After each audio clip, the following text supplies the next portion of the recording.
sanad walba marka la gaaro xilligan oo kale ayay soo bandhigaan ardada qaybta ka jaamacadda Shifa Health Science University ee magaalada Muqdisho cunooyin kala duwan kuwaas oo ah cunooyinka laga helo dalka Soomaaliya munaasabadii cunooyinkan lagu soo bandhigayay ayaa waxa goobjoog ahaa mas'uuliyiin ka socotay wasaaradda caafimaadka ee dowladda federaalka Soomaaliya kaadiriinta caafimaadka ee dalka bahda caafimaadka mas'uuliyiinka kala socday qaar ka mid ah cisbitaalada ku yaala magaalada caasimadda ee Muqdisho qaybgalayaashii kulanka oo isugu jiray kaadiriinta caafimaadka mas'uuliyiin kala matalaysay goobaha caafimaadka ee dalka ayaa waxay ku ammaaneen ardada jaamacadda Shifa Health Science University inay yihiin arday wax badan ku soo kordhiyay dadka iyo dalka soona bandhigay waxyaabo aanay soo bandhigin ardadii qaybta ka ahaa kulliyadaha caafimaadka ee jaamacadaha dalka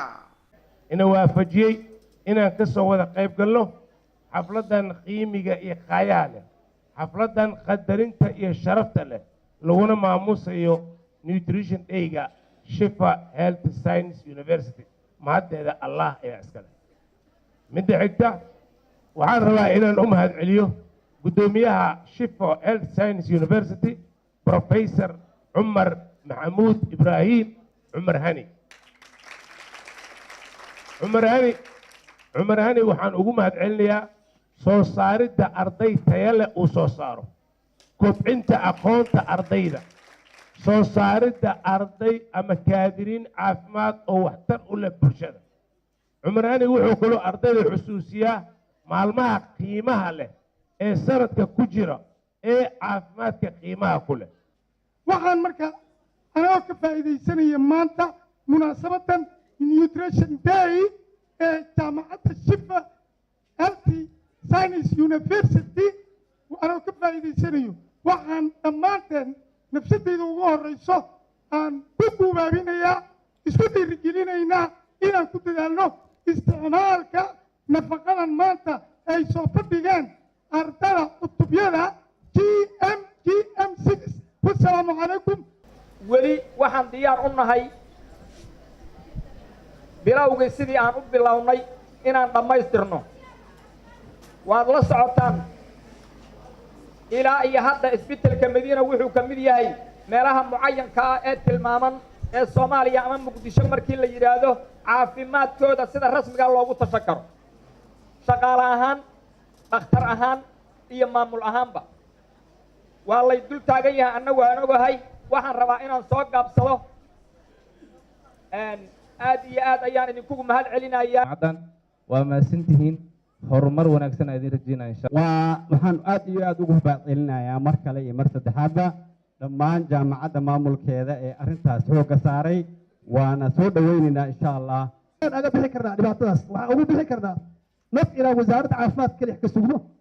waa in maaragtay health professionalka idinka aad ka mid tihiin iyo gurubyada idinka horeeyay iyo odayaasha annagoo kale inaan isku duubanno ka shaqayno hadday nutrition tahay iyo hadday nadaafad kala tahay iyo haddii oo maaragtay cunto dhacday iyo daawo dhacday ay tahay wax alla wixii ummadda dhib u keenayo inaan isku duubanno wax ka qabanno gabdhaha ay yihiin walaa waxay dhahayaan isbaandheysaan u baahannahay dhangaloowa u baahannahay faa'iidadu leeyahay maxay tahay iska cunaa isbaandheyska sida bariiska camal maya asaga wuxuu kaga fiican yahay maxay ahayto wuxuu leeyahay waxaa ka buuxa fitamiin maxay ahayto C sokorti maaha sokortani waa sokor chemical gaar loo diyaariyey oo gaar u diyaarsan waaye laakiin sokortii qasabka inta la miiray la fariisiyay la diyaariyay gaar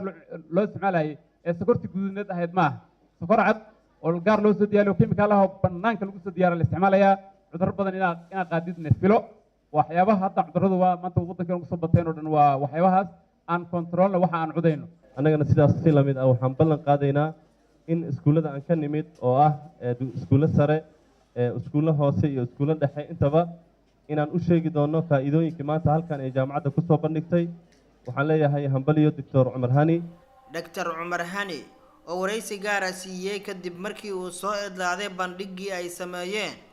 ardada qaybta ka ah jaamacaddaas ayaa tilmaamay inay ka go'an tahay maamulka jaamacadda sidii ay u soo saari lahaayeen arday tayo leh waxa ugu muhiimsan oo hadda ardadan nafaqooyinka marba loogu barayo waxa waaye in wadankan uu leeyahay cuntooyin kala gidisan oo tiro badan oo aad u fiican oo yacni maxaan ku dhahaa caafimaadka aad ugu fiican laakiin dadka aysan aqoonin dadka aysan rabin in soorta galeyda oo kale intaasoo nooca loo sameeyo marka malnutritionka ama nafaq la'aanta waxaa keenaya aqoon la'aanta ilmihii ukunta ma la siinaayo maxaan ku dhahaa digirta ma la siinaayo qudaarta ma la siinaayo babaayga mooska waxay leeyihiin qaarkood waa ku jiranayaan waa ku shumayaan kalluunka waa aragta oo borotiinka ugu fiican ardadii soo bandhigay cunooyinka dabiiciga ah ee dalka ee qaybta ka ah jaamacadda Shifa Health Science ee magaalada Muqdisho ayaa dhankooda waxay tilmaameen in dadaal ay geliyeen sidii ay u muujin lahaayeen wax soo saarka dalka. Wallahi horta barnaamijka horta way kala tahay qabanqaabinta nutrition day-ga 2 bilood ee socoto la qabanqaabinayay laakiin diyaariska qudaartan oo kale hadda cabitaankan oo kale waxa qaad fresh waaye oo xalay ilaa saaka ilaa xalay ayaa la diyaarshay marka waqti badan ma qaadanin qudaartan oo kale waxay qaadatay shalay oo kale la sameeyay qaarna xalay la sameeyay si ay ko fresh ah dadka loogu soo bandhigo qaarna waa biceeriin oo si loo tuso dadka in faa'iidada ay leeyihiin oo kale mideeda kale hadafka aan rajeynayo waxay ahayd maadaama aan juhdi baxshay oo juhdi galiyay waxa waaye hadafkayga in wax aan soo bandhigay in dadkayga ay qaataan ardada qaybta ka ah jaamacadda Shifa Health Science University ee magaalada Muqdisho kulliyadaheeda kala duwan ayaa sanad walba waxa ay sameeyaan bandhigyo noocan oo kale ah kuwa oo ay ku soo bandhigaan cunooyinka dabiiciga ah iyo wax soo saarka beeralayda Soomaaliyeed. Xasan Kaaye, Som News TV, Muqdisho.